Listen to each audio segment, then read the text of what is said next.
Casa de Dios Efraín, un ministerio que fructifica, le entrega a través de esta producción una palabra de vida, de esperanza y de revelación.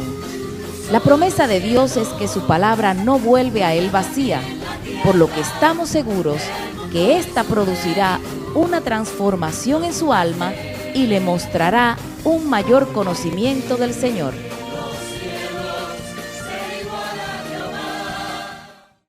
Pues vamos a tratar un tema que entiendo muy necesario para este tiempo, porque con cuánta facilidad nosotros, siendo cristianos, nos desanimamos, entendemos que ya lo que nosotros pensábamos que íbamos a recibir no lo vamos a recibir, creemos que ya lo que Dios nos dijo un día, eso nos lo inventamos nosotros y no fue verdad que Dios lo dijo. Y sencillamente pues no tenemos esa motivación de vida para seguir hacia adelante. Nos abruman nuestras propias emociones a tal punto que nuestros ojos se van como se fueron los ojos de Asaf un día, a ver lo bien que están otros que no le dan al Señor lo que nosotros le damos. Y decimos, ¿por qué ellos están tan bien y yo estoy en esta terrible crisis, en esta terrible situación, si yo le sirvo al Señor, si yo le he entregado mi vida al Señor? Y definitivamente tenemos que entender que todas estas emociones vienen porque empezamos a poner los ojos en lo natural, porque empezamos a mirar hacia abajo y quitar la mirada del Dios Altísimo. Y por vía de consecuencia, inmediatamente nos es cortada la motivación de vida. Hay un psiquiatra alemán llamado Viktor Frankl que trabajó en los campos de concentración de Alemania. Y él hizo un estudio y observó lo siguiente. Él veía que las personas sometidas a la misma opresión en estos campos de concentración, sometidas al mismo sufrimiento, al mismo dolor, a la misma vida desesperante, muchos morían, pero muchos sobrevivían. Y él se preguntó, ¿por qué? ¿Por qué sucede esto? Y al investigar y hacer el estudio se dio cuenta que los que sobrevivían eran aquellos que tenían un propósito por delante. Eran aquellos que tenían una motivación que los impulsaba a seguir la carrera, no importa lo que estuvieran pasando en ese momento. Muchos tenían hijos que los esperaban, otros esposas, esposos que los esperaban, otros planes y proyectos que sabían que tenían que continuar en su vida. Esos sobrevivían todo lo terrible que les ocurría. Pero los otros sencillamente morían porque no tenían una motivación de vida. El Señor conocía muy bien que esto sucede en la vida del hombre. Y hablo del hombre en sentido amplio de la palabra. Por eso, frente a la muerte de Moisés, Dios se levanta y tiene que darle a Josué una palabra de motivación, la cual contenía el propósito para el cual él levantaba a Josué. Y lo vemos en Josué 1:6. Le dice, sé fuerte y valiente, porque tú darás a este pueblo posesión de la tierra que juré a sus padres que les daría. Solamente sé fuerte y sé valiente. Josué probablemente estaba desanimado, desmotivado, muy triste, porque se había ido de su lado el hombre para quien él vivió, a quien él le sirvió todos los años de su vida, a quien obedeció fielmente, pero ahora ya no estaba. Probablemente la tristeza lo abrumó, la desolación, la desesperanza, la inestabilidad. ¿Y ahora qué va a ser de mi vida? ¿Cómo yo me voy a desenvolver? Pero nuestro Dios, que conoce nuestro corazón, que es Adonai Roy, el Dios que nos ve y sabe lo que está ocurriendo en nuestro interior, se levanta a darle una palabra, la palabra precisa, la palabra que él necesitaba. Esfuérzate, sé valiente, sigue adelante, no te entristezcas, no desmayes, porque tú tienes una obra que hacer en esta tierra, porque hay algo que ha sido diseñado para que tú hagas, para que sea hecho a través de ti, solo a través de ti podrá ser hecho. Propósito, motivación de vida. Y cuando el Señor le habla de que sea fuerte y valiente, le está hablando de lo siguiente: fuerte, sé guerrero, sé eficaz, sé poderoso. Valiente, tienes que levantarte y empezar a estar alerta. Tienes que prevalecer, tienes que estar animado. Sé fuerte y valiente. No temas ni te acobardes. No desmayes, no te desalientes, no te dejes derribar, ni te postres por la confusión que estás viviendo. No te dejes intimidar ni asustar. Hay una meta que todos nosotros tenemos por delante. Hay un propósito que tiene que ser hecho a través de nosotros en esta tierra. Pero cuando nos invaden estas emociones dañadas, cuando llega a nuestras vidas la desmotivación, nos olvidamos del propósito, perdemos la meta que tenemos que alcanzar y nos llegamos a volver indiferentes a ella. El Señor lo sabía y por eso le dijo a Josué: sé guerrero, mantente alerta, anímate porque tienes que seguir hacia adelante. Hay personas que registran las escrituras que recibieron consejos de seguir hacia adelante, aparte de la porción que estamos estudiando en esta noche. Lo vemos en Primera de Crónicas, capítulo 22, verso 13. Y es el consejo que le da el rey David a su hijo, que iba a emprender una gran misión. Y vemos que cuando el Señor llama a esforzarnos, a ser valientes, a seguir hacia adelante, está hablando de propósito, está hablando de metas que tenemos que alcanzar, amados. La vida no se acaba con lo que nos está ocurriendo. La vida no termina cuando estamos pasando una situación difícil. Hay una meta que alcanzar. Hay un plan superior, un plan más excelente que tenemos nosotros que correr para llevarnos la bendición que Dios ha puesto para cada uno de nosotros. Vemos cómo David se levanta y le dice: esfuérzate y sé valiente, no temas ni te acobardes. Vemos el mismo consejo que Dios le da a Josué. Es el mismo consejo que David le da a Salomón cuando va a iniciar el reinado. Primera de Crónicas 28:20 lo enfatiza. Y dice: entonces David dijo a su hijo Salomón: esfuérzate, sé valiente y haz la obra. No temas ni te acobardes, porque el Señor Dios, mi Dios, está contigo. Y David tenía autoridad para decir mi Dios, porque el Señor estuvo con David todos los días de su vida, en el tiempo bueno, en el tiempo malo, en el tiempo del pecado, en el tiempo de la santidad. En todo tiempo Dios estuvo con David para levantarlo, para esforzarlo, para hacerlo guerrero valiente. Y eso mismo quería él que sucediera con su hijo Salomón. El mismo David en el Salmo 27, verso 14 dice: espera al Señor, esfuérzate y aliéntese tu corazón. Sí, espera al Señor. Y nosotros tenemos, amados míos, que esforzarnos, que animarnos, que ser vigilantes, que no desmayar cuando estamos en el tiempo de espera. No es cuando tenemos todo claro delante de nuestros ojos. No es cuando las cosas están en perfección delante nuestro, sino cuando tenemos que estar mirando al invisible, porque si miramos las circunstancias nos hundimos. Es el tiempo de espera, es el tiempo cuando no vemos lo que queremos ver, cuando no ocurre lo que queremos que ocurra, sino todo lo contrario. Es ahí, en ese tiempo de espera, cuando nosotros tenemos que esforzarnos, tenemos que ser valientes y tenemos que seguir hacia adelante. Y David había vivido esa experiencia y de su boca sale el consejo: aliéntese tu corazón, esfuérzate.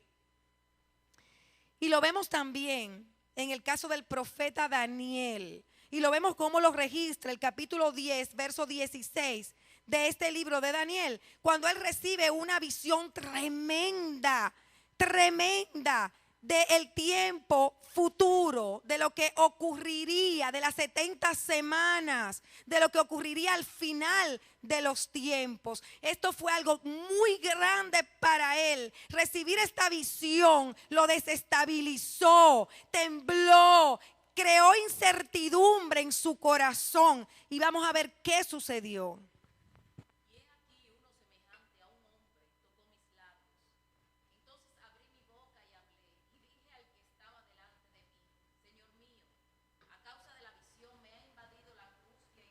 Sin fuerzas.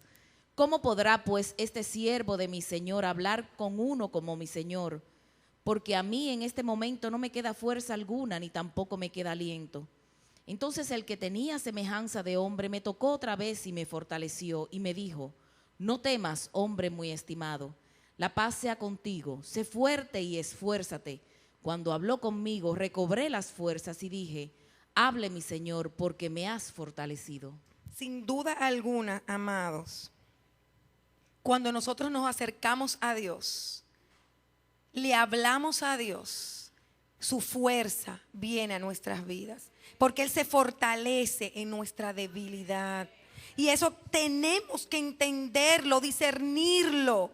Nosotros tenemos que ser fuertes y valientes y entender que esa fuerza, esa valentía, esa determinación viene de nuestra relación con el Señor. Cuando vamos a sus pies y le decimos: estoy débil, no puedo seguir adelante, yo no tengo fuerzas para continuar.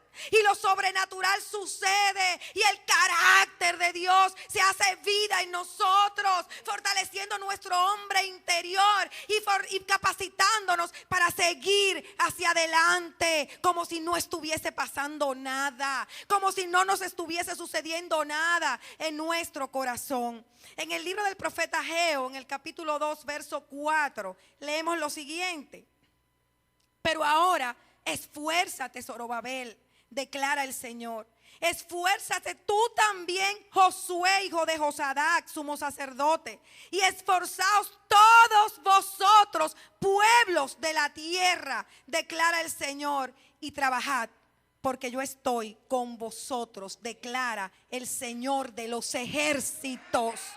Es Jehová Sabaoth el que te dice: esfuérzate, sigue hacia adelante, haz la obra, porque yo estoy contigo. ¿Qué nos está diciendo? Si Jehová de los ejércitos, Jehová Sabaoth, está con nosotros, significa que está peleando delante nuestro para quitar todo obstáculo, para quitar todo lo que quiere quitarnos la alegría, el gozo, la seguridad y la paz.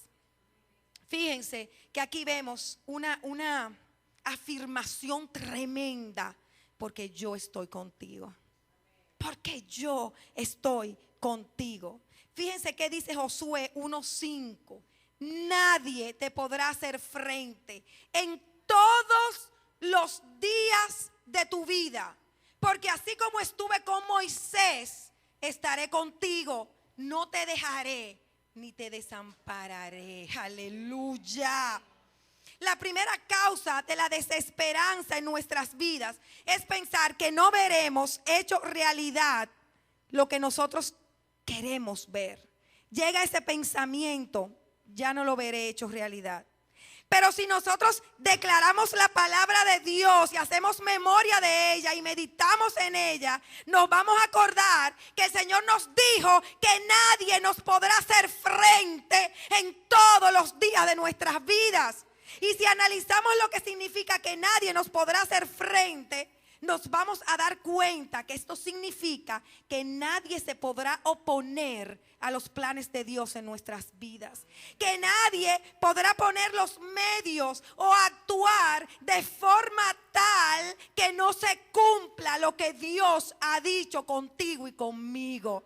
Nadie te podrá hacer frente en todos los días de tu vida. ¿Cómo estuvo con Moisés? Porque nadie te podrá hacer frente, porque como estuvo con Moisés, va a estar contigo. Y si analizamos cómo estuvo con Moisés, nos vamos a dar cuenta todo lo que hizo en la vida de Moisés y en la vida de aquellos que eran responsabilidad de Moisés. Y lo primero que vemos es que rompió el yugo. Es que para romper el yugo que había sobre el pueblo, mandó plagas, una y otra plaga, hasta matar los primogénitos de los egipcios. Vemos que abrió el mar en seco para que su pueblo pasara. Vemos que cuando el pueblo se quejaba, estuvo con Moisés para que Moisés tuviera palabra de aliento y fortaleza. Vimos que cuando tenían sed le dio agua, que cuando tenían hambre le envió el maná. Vimos que nunca faltó palabra de Dios en la vida de Moisés, sino que siempre escuchó la voz de Dios para saber cómo guiar a un pueblo rebelde. Así estuvo con Moisés. Nunca lo dejó, nunca lo desamparó. Vio delante de sus ojos este hombre cómo las ropas no se le gastaban ni las sandalias a un pueblo durante 40 años en un desierto. Así estuvo nuestro Dios, nuestro Adonai Sabaoth con Moisés. De esa misma forma está contigo. De esa misma forma tienes que entender que nuestro Dios es nuestro escondedero. Que cuando te sientes insegura, que cuando el temor te abruma, en Él puedes esconderte. Que cuando necesitas amor es el Dios que te abraza. Que es el Dios que te protege cuando estás en inseguridad. Es el Dios que te da aliento cuando piensas que tus fuerzas se agotan y que vas a desmayar. Es el Dios que te da la palabra precisa para que por ella vivas en el tiempo del desierto, cuando nada te alimenta sino la palabra que sale de su boca. Es el que vendrá con ayuda cuando estés pasando problemas de escasez. Es el que te va a suplir de forma sobrenatural. Es el que en medio de la enfermedad abrirá puertas y hará lo inimaginable en tu vida para levantarte, para sacarte, sanarte y fortalecerte. Es que como estuvo con Moisés, Él está contigo. Es que cuando te sientes sola o solo, su llenura inunda todo tu ser. Es el que está contigo para enfrentar todo tiempo que tengas que enfrentar delante de ti. Y vamos a verlo a la luz de las Escrituras. Y vamos a leer el libro de Jueces en el capítulo 6, del verso 1 al 12. Los hijos de Israel hicieron lo malo ante los ojos del Señor, y el Señor los entregó en manos de Madián por 7 años. Y el poder de Madián prevaleció sobre Israel. Por causa de los madianitas, los hijos de Israel se hicieron escondites en las montañas y en las cavernas y en los lugares fortificados. Porque sucedía que cuando los hijos de Israel sembraban, los madianitas venían con los amalecitas y los hijos del oriente y subían contra ellos. Acampaban frente a ellos y destruían el producto de la tierra hasta Gaza, y no dejaban sustento alguno en Israel, ni oveja, ni buey, ni asno, porque subían con su ganado y sus tiendas, y entraban como langostas en multitud. Tanto ellos como sus cabellos eran innumerables, y entraban en la tierra para devastarla. Así fue empobrecido Israel en gran manera por causa de Madián, y los hijos de Israel clamaron al Señor. Y cuando los hijos de Israel clamaron al Señor a causa de Madián, el Señor envió a los hijos de Israel un profeta que les dijo: así dice el Señor, Dios de Israel: fui yo el que os hice subir de Egipto y os saqué de la casa de servidumbre. Os libré de la mano de los egipcios y de la mano de todos vuestros opresores. Los desalojé delante de vosotros, os di su tierra y os dije: yo soy el Señor vuestro Dios. No temeréis a los dioses de los amorreos en cuya tierra habitáis, pero no me habéis obedecido. Y vino el ángel del Señor y se sentó debajo de la encina que estaba en Ofra, la cual pertenecía a Joás, abieserita. Y su hijo Gedeón estaba sacudiendo el trigo en el lagar para esconderlo de los madianitas. Y el ángel del Señor se le apareció y dijo: el Señor está contigo, valiente guerrero. Vemos una situación terrible. Los madianitas le comían toda la cosecha, se la llevaban, y ellos estaban al punto que vivían escondidos en terror, en temor, porque los madianitas arrasaban con todo, en una opresión total. Así muchas veces estamos nosotros con los problemas que tenemos delante. Nos persiguen, vivimos en temor, vivimos acorralados, sin esperanza, viendo todas aquellas cosas que nos persiguen, que nos abruman. Pero vemos una actitud que tuvo Gedeón primera frente a esta situación, cómo él mostró la inconformidad con Dios por lo que le estaba sucediendo. Y lo vemos en el verso 13. Dice: Gedeón le respondió: ay, Señor mío, si Jehová está con nosotros, ¿por qué nos ha sobrevenido todo esto? ¿Y dónde están todas sus maravillas que nuestros padres nos han contado, diciendo: no nos sacó Jehová de Egipto, y ahora Jehová nos ha desamparado y nos ha entregado en manos de los madianitas? ¿Cuántas veces pensamos nosotros igual? ¿Cuántas veces pensamos: ¿y dónde está Dios? ¿Y por qué me está pasando esto? Y mira la situación que yo estoy viviendo, y siendo yo cristiana, y mira lo que Dios está permitiendo que yo viva. Igual que Gedeón. Mirándole, Jehová le dijo: ve con esta tu fuerza y salvarás a Israel de la mano de los madianitas. ¿No te envío yo?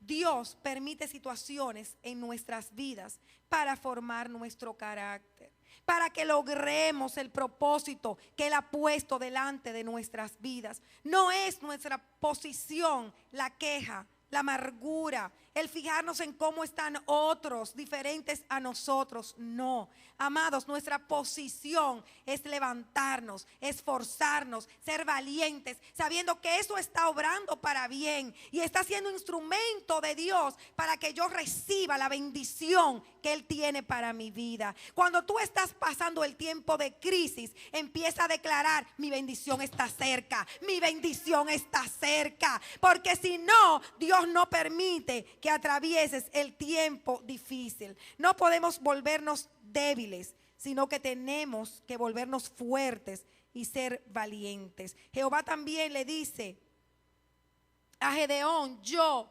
estaré contigo. Y esto es algo que nunca se nos puede olvidar. Dios está conmigo, Dios está conmigo. Eso yo pienso que es un argumento lo suficientemente fuerte para que nosotros podamos tomar ánimo y seguir hacia adelante.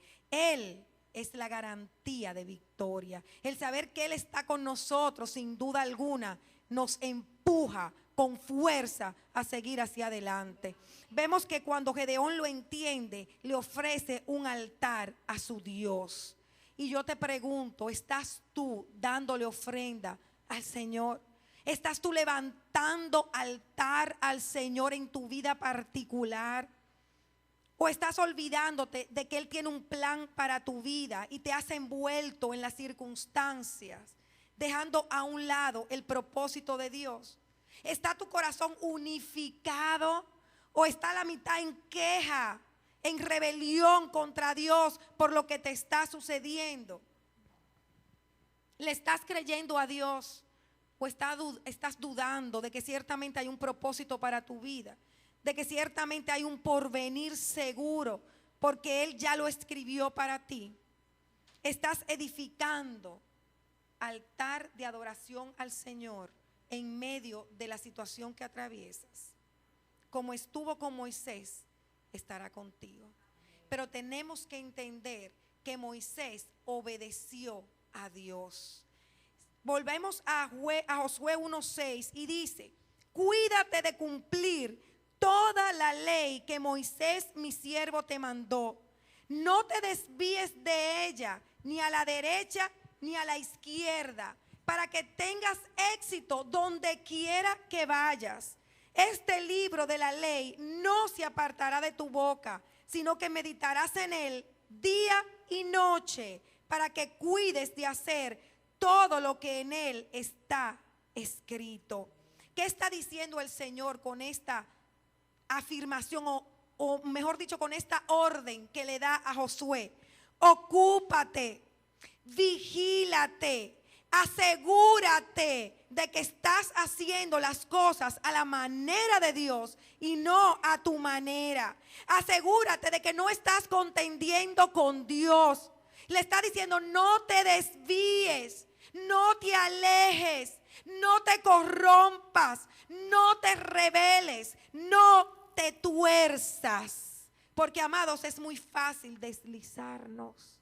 Cuando estamos en crisis, empezamos a anhelar cosas del mundo. Empezamos a buscar en nuestra mente soluciones carnales, a querer resolver nuestras situaciones con las armas del mundo. Y hubo hombres en la Biblia que definitivamente tomaron la decisión correcta y tomaron la decisión de obedecer a su Dios. Lo vemos en Abraham, cuando Dios le dijo: anda delante de mí y sé perfecto. Lo vemos en Jeremías, cuando le dijo: si te vuelves, yo te restauraré y en mi presencia estarás. Y le dice además: si apartas lo precioso de lo vil, serás mi boca. Lo vemos en Ruth, y a mí esto de Ruth me ministra muchísimo.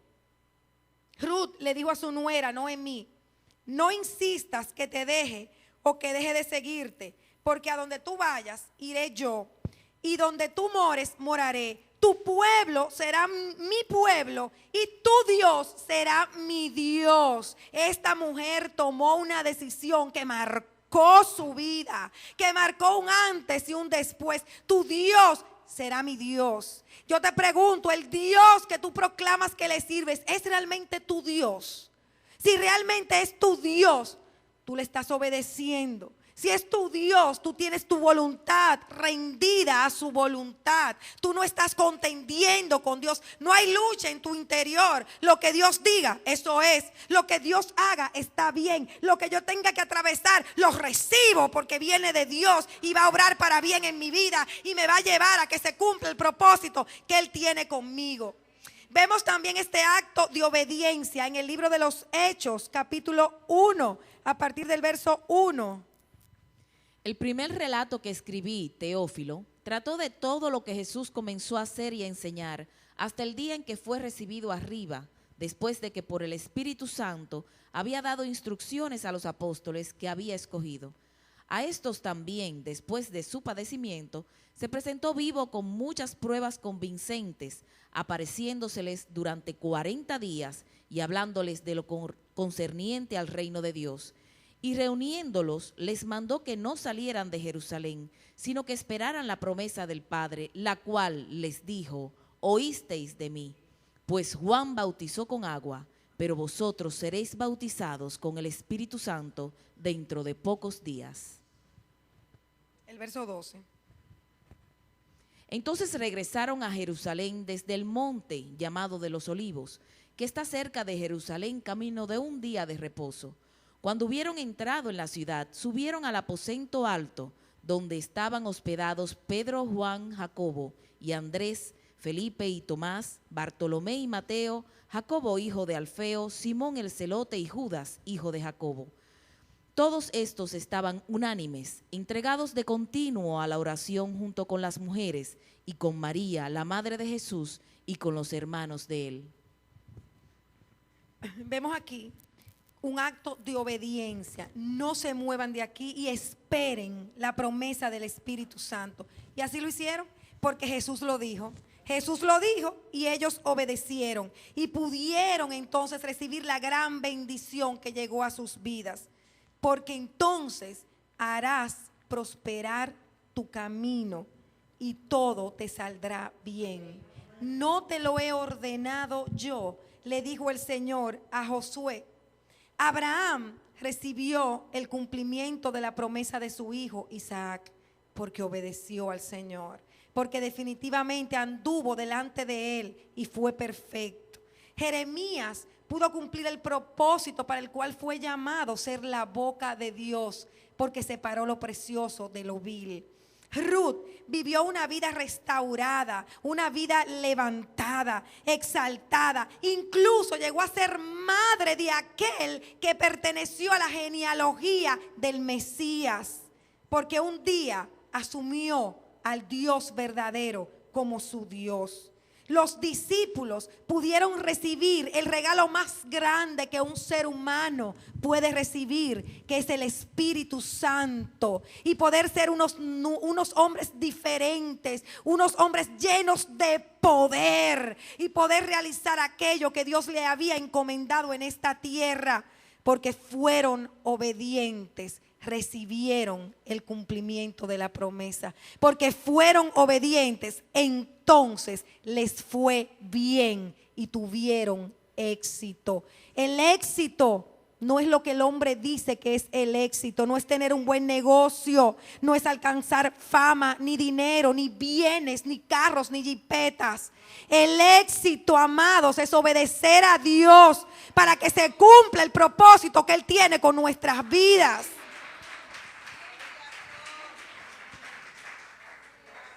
Cuando estamos haciendo las cosas a la manera de Dios y entendemos cómo son las cosas según Dios, el diablo nos acecha y quiere ofrecernos todas las cosas contrarias. Y lo vemos en el Evangelio de Lucas, en el capítulo 5, donde él tienta a Jesús. Dice, llevándole a una altura, el diablo le mostró en un instante, oigan bien, en un instante, todos los reinos del mundo. Y el diablo le dijo, todo este dominio y su gloria te daré, pues a mí me ha sido entregado y a quien quiero se lo doy. Por tanto, si te postras delante de mí, todo será tuyo. Si eso fue a Jesús, ¿qué no será a nosotros? El diablo quiere ofrecerte mucho bienestar, porque el diablo da bienestar, un aparente bienestar. En un instante te ofrece maravillas, te ofrece hasta un excelente trabajo, pero el trabajo te aparta de Dios. Ay, ya yo no puedo ir porque tengo que trabajar. Ay, ya yo no puedo porque es que el trabajo mío, imagínate. El diablo te seduce, te encanta, te fascina con lo del mundo, con lo natural, te atrapa. Y vas poco a poco, apartándote de las cosas del Señor. Hermano, tenga menos dinero y esté en las cosas de Dios. Porque el que está en la cosa de Dios va a ser prosperado en todo. Y le va a ir bien y va a tener éxito en todas las cosas. Prosperidad no es tener dinero. Prosperidad es tener bienestar en todas las áreas de la vida. Es ver obrar al Señor, abrir puertas una y otra vez cuando era imposible, ver cómo Él lo hace posible delante de nuestros ojos. Es darnos cuenta que somos tesoro en sus manos, que Él cuida, que Él defiende. Esa es la manera de Dios. Y es la que nos va a llevar a un final exitoso en nuestras vidas. Por eso tenemos que analizar qué tenemos en el corazón, qué estamos persiguiendo, qué estamos anhelando, cuál es el bienestar que nosotros queremos tener. Vemos un caso muy triste relatado en 2 de Timoteo 4, cuando Pablo, ustedes se imaginan, le dice, procura venir a verme pronto, le dice a Timoteo, pues Demas me ha abandonado, habiendo amado este mundo presente, y se ha ido a Tesalónica. Podemos fácilmente, en un instante, irnos al mundo, ser tan fuertemente atraídos por las ofertas del mundo, que nos vamos olvidando de Dios y nos pasa como a Demas. Pero yo declaro en el nombre de Cristo que ni uno de esta casa será seducido por las cosas del mundo, en el nombre poderoso de Cristo. Muchas veces el diablo, en este ir y venir, te roba lo que te pertenece. Pero cuando entendemos esta palabra que hemos estudiado hoy, nos damos cuenta que nuestra obediencia es la garantía de restitución. Si el diablo te ha robado cosas, hoy determínate a comprometerte con Dios en obediencia, en una vida entregada a Él. Hoy comprométete con Dios a tener ánimo, a ser valiente, a seguir hacia adelante. Y yo te voy a asegurar que en poco tiempo serás restituido, serás restituida. El diablo tendrá que devolverte lo que te ha robado en el nombre de Cristo. El suegro de Ruth se fue a Moab por un error. Se fue al mundo. Salió de Belén, la casa del pan, para Moab. Perdió todo. Perdió sus hijos. Y Ruth, esposa de uno de sus hijos, por vía de consecuencia, lo perdió todo. Pero por cuanto ella tomó la decisión correcta, fue restituida. Y de una forma que ella jamás pensó que podía suceder. Para hacerlo, amado, para recibir esa restitución, tienes que esforzarte, tienes que ser valiente, aunque tú no veas nada. Si buscamos el ejemplo de Abraham Lincoln, nos quedamos en gran asombro. Este hombre dijo un día: hago lo mejor que sé, lo mejor que puedo, y seguiré haciéndolo. Pero en el 1831, él pone un negocio y fracasa. En 1832 es derrotado como candidato a senador. En 1833 fracasa otro negocio. En 1835 su novia lo deja y se casa con la mujer equivocada, que le dio muchísimos sufrimientos. En 1836 atraviesa una crisis nerviosa. Miren la vida de este hombre. ¿Qué no le pasó a Abraham Lincoln? En 1838 es derrotado como vocero del Congreso. En el 40, derrotado como candidato a diputado. En el 43, derrotado como candidato a senador. En el 46 es elegido para el Congreso. En el 48 es derrotado como congresista. En el 55 derrotado como candidato a senador. En el 56 derrotado como candidato a la vicepresidencia. En el 58 derrotado como candidato al Senado. Ay, pero en el 1860 es electo presidente de los Estados Unidos. Ese hombre esforzado y valiente. Ese hombre tomaba ánimo, no temía, no se amedrentaba, sino que seguía hacia adelante. Y ya como presidente liberta a los esclavos del sur y se convierte en un símbolo de la justicia y la libertad democrática en los Estados Unidos y en el mundo entero. Eso lo hace un hombre decidido a esforzarse y a ser valiente y no sucumbir en medio de la adversidad, en medio del tiempo difícil, sino seguir mirando la meta, seguir. Él sabía que había sido creado con un propósito. Él sabía que Dios tenía un plan con él y lo buscó y lo buscó y lo persiguió hasta que lo obtuvo. Es lo que tenemos que hacer nosotros, porque, amados, hay un propósito. El Señor le dijo a Josué al final de esta porción: porque tú darás a este pueblo posesión de la tierra que juré a sus padres que les daría. Había una misión, había un trabajo que hacer, que era Josué que tenía que hacerlo. Esfuérzate, cumple mis mandamientos, porque tú tienes que entrar el pueblo a la tierra prometida. Para lograr esto, tenemos que someter nuestro yo. Tenemos que someter la incredulidad. Tenemos que someter los temores. Tenemos que someter las dudas. En medio de la prueba, Él forma nuestro carácter para que nosotros podamos recibir lo que tenemos que recibir, lo que Él ya preparó de antemano para cada uno de nosotros. Pero para esto tenemos que morir a nuestra voluntad, para dejar que sea la de Él. Y también tenemos que entrar al lugar secreto. Yo oigo con mucha facilidad cómo los cristianos hablan de que no, lloro en el carro, lloro en el trabajo, porque a mí no me da el tiempo, pero yo estoy orando todo el tiempo. Ciertamente, pero nosotros no podemos negociar nuestro tiempo y nuestra habitación con nuestro Señor. Este es el tiempo que da el verdadero fruto, amados. Es el tiempo que nos hace entrar en la presencia y que nos hace morir, que nos enseña a morir. Es el tiempo que nos enseña a ver con los ojos de Dios las cosas bajo su óptica, no bajo la nuestra. El lugar secreto, el lugar de intimidad.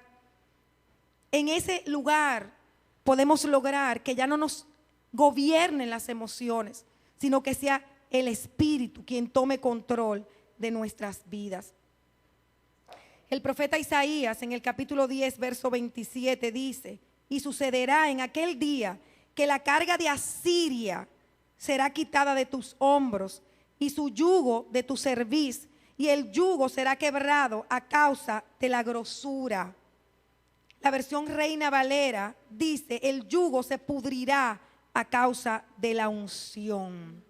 Esa unción que viene a tu vida en su presencia por el Espíritu Santo es la que te va a dar fuerzas para meditar en su palabra, para creerla, obedecerla, entonces levantarte esforzado y valiente a seguir la meta que tienes por delante. Solamente con el poder del Espíritu Santo, esa unción va a podrir el yugo de Asiria, va a podrir esa zarza punzante que está detrás de ti, esos pensamientos dañados, esas emociones que te gobiernan. Todo será sometido al poder del Espíritu Santo. Entonces te levantarás fuerte y valiente y esforzado a esperar el cumplimiento de la promesa de Dios en tu vida. Esta ha sido una producción de la Congregación Casa de Dios Efraín, un ministerio que fructifica. Es nuestro anhelo que la palabra que acaba de recibir le impulse a transitar el camino de la santidad y la obediencia al Señor.